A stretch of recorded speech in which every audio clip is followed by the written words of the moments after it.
So recently, I've been seeing a lot about how AI can really change your life. It's very important and it only gives you some great advice. So, this is going to be my AI life. I started out with the idea that I could use AI just about every day to have it help me define what I should do and then kind of record the results after 30 days. Now, here's the perfect part is AI said, "Why wait? Start now." And I think that's the best idea. And that's what it told me. It told me that it was the best idea. First, I'm using Gemini. I, I like Gemini. It's right now, I think, in the best, in my opinion, for all around what I do. So I do scripting, programming, coding kind of stuff for work and for kind of enjoyment of play things. The AI told me the best way to not have a lot of setup and not a lot of mental load is if I just wore sunglasses and like a hat, and then it'd be difficult to know who I am. And as looking myself right now, I feel like people who do know who I am would be like, "Well, that's that guy," and he's silly enough to try this, dumb enough maybe. So I let's start here. Tech kind of job. I've got kids, four of them, including twins. I asked AI today, like, "Hey, I get tired easily. I've got all these projects going on, and I've got some flexibility in what I need to do today. And I'm thinking about this idea." And eventually, we got to the point where it was really clearly that the best, absolutely best idea is to start today and to do it as often as possible, but without a lot of pressure, because you can do it as often as possible, but not worry about it. Now, the other piece of this is I want to be able to take these talks, which AI will help me guide me through on what I plan to talk, which is perfect, and take them and take the what's the word? Not translation, transcribed the transcribed audio and turn it into what Gemini can use for improving the next days and the following days and making sure that there's always useful and exciting things to talk about. So, a lot of things going on, a lot of things to work on, and it wanted me to talk about a couple projects. So I work on some software for that I own and I sell. I have like a day job that is it has difficult projects at times. And during those stressful times, it'll be very stressful, very hard. And we'll find out if the AI thinks, if Gemini thinks I should continue those things. But otherwise, I just have a lot of status meetings and need to be around in case those things break, which they break enough that I need to be there pretty much constantly. So that's how I ended up, and how I end up with some side projects is I'm looking for something fun to do. I'm looking for some learning, and I end up down some rabbit holes of different ideas.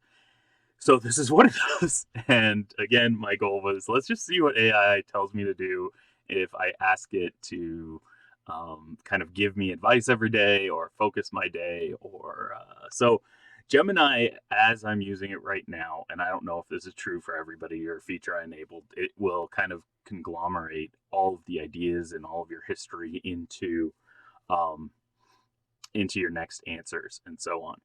And so I I wanted to make sure that it was easy to set up because that's a mental energy thing. So this was a little bit of my brilliant idea. I made sure that it was a brilliant idea by asking Gemini, and it also gave me a lot of ideas that were genius. And I asked it to make sure, is this a good idea? I asked pretty often on that, and I might go back, not today because there's just too much to really cover, and I might go back and just kind of as I go explain things that it has told me to do. So, but one big thing I think that's important to capture is one, yeah, use the look like a crazy person, not crazy, just in disguise. And maybe I need a mustache more. I'm not sure. And explain I work in a closet because well, there's a couple reasons now, but it was prior to having a lot of kids and less space in my house. I've had a couple head injuries, and so wearing sunglasses in front of my computer is not entirely new. And let's see, for a while I produced a audio podcast, maybe only a week or two, for my close friends.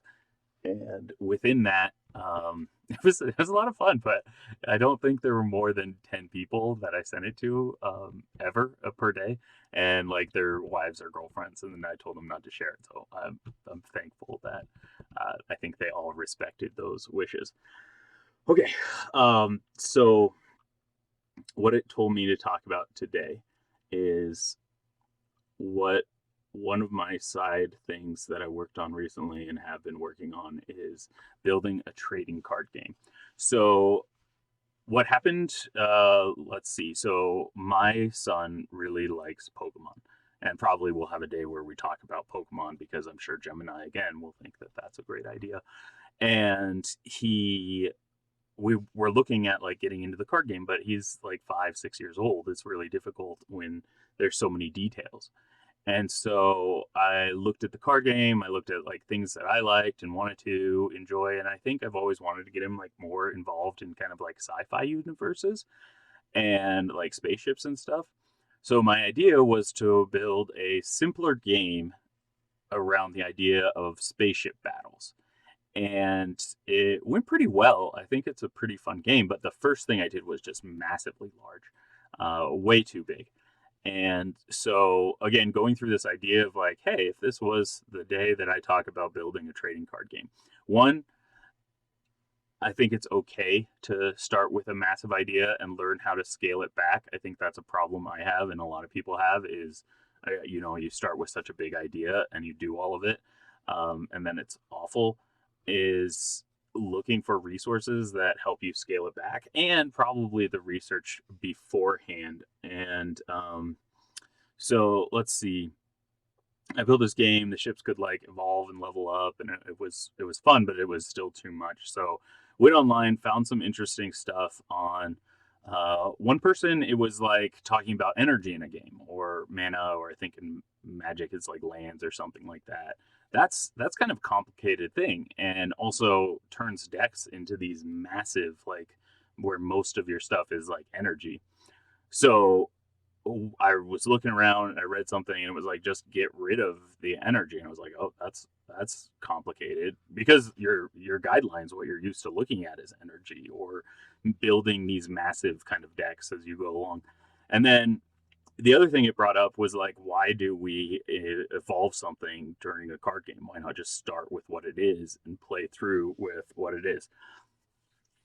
So the game went from being about increasing these ships' skills. The game was always it's called flagship. So you have like your special battleship, like a mothership or like command and control ship, whatever. And that one has special abilities that change how your fleet plays, right? And then you had a set number of fleet ships that could evolve as the game goes. Well, okay, so let's get rid of the evolution and let's get rid of the, hey, you need this many cards in order to play the next step. So now you just have the ships. You have your flagship and 3 other little fleet ships, and each one has different attacking power and what it can do. I think it's pretty fun. Like after that, I think there's a lot of people who it's like, well, how do I turn these if you make a trading card game? There was Tabletop Simulator, which is like you can find it on Steam. I didn't really try it because it's like $20, and I felt like I'd go down this rabbit hole of getting frustrated. Where my skill set is more doing something, creating it on my own. So I created kind of this Python app and script that could simulate it. So then a big problem in a lot of games is balancing. So for me, creating a simple script and turning it into something that runs 10,000 simulations of the game, and kind of from there taking, hey, these ships need to have this much health, or have these skills, or this is massively overpowered. And so the advice from everybody on turning into something physical was just, hey, print it like normal, put it in some sleeves, put a paper backing behind the sleeve, and it'll feel like a card game. And I did. And the other thing that I struggled with is like tokens. So when you have something that has health, you have to deal with like, oh, are there 14 tokens on this? And is it poison and whatnot? So from there, the other thing was I didn't want to have to deal with a continuing state to some extent, right? Like I didn't want it to be like, oh, you poisoned this ship or you shot like an ion cannon at it and now it can't do anything for 2 turns, right? Trying to make it so nothing that happens can happen at a different time or can be like saved up, if that makes sense. So like force an opponent to re-roll a dice. Well, that you can do at any time. That's like a saved up decision thing. So anyway, that was the idea of like make it simpler so that there's not these continuous things. It came down to the big ship has health of 30 points, and your 3 little fleet ships have health of 12, and then you use a die. I don't know how you'd say that. One that is 30 and one that is 12, and those are both somewhat regularly available. Let's see. So that was kind of how the game was built. Again, making things simplistic, scaling it back, figuring out what the challenges would be, particularly. And I find it fun. Him and I, we both play it, and maybe get a little further sometime and like build out the actual,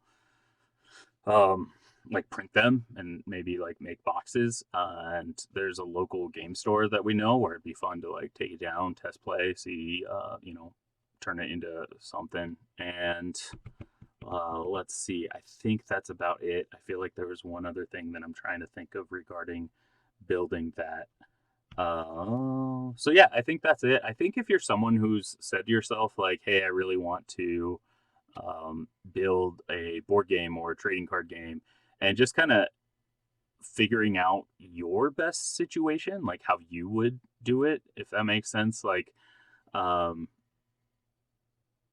like all of the things I saw were like, oh, you can print them out and test play it, and I was like, that is a lot of effort, but makes sense for someone who has a lot of ideas that they fleshed out or has a lot of experience playing these kind of games and knowing what stuff is overpowered or useless.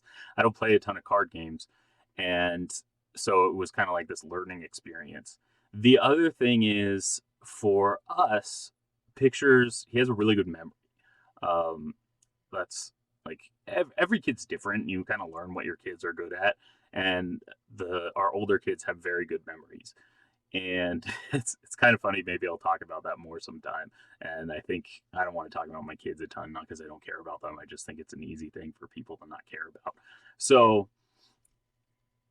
making pictures of the cards of the ships. And so, yeah, I used like, hey, AI, turn this into a ship that looks like a medical bay. And it did a good job. And I didn't spend a lot of time on that. I don't, people fall in different areas on how they feel about generative AI and especially artwork. And I have qualms about it, but like I think if I was really producing these in mass, I would look into like, hey, let's pay someone who has these skills rather than just, hey, that's an AI thing, isn't that nice? And that was, I think, pretty much it. That was the thing I couldn't remember was the AI pictures because his memory kind of fit that way. That's about all. And AI thinks that I should try to both post when I have the energy and rest when I don't. And it's a great idea to do this every day and to make smaller videos. So this is the first one. Make it super long, and probably all of them will end up being super long until on the days where it says make some short ones, I'll make some short ones. There we go. And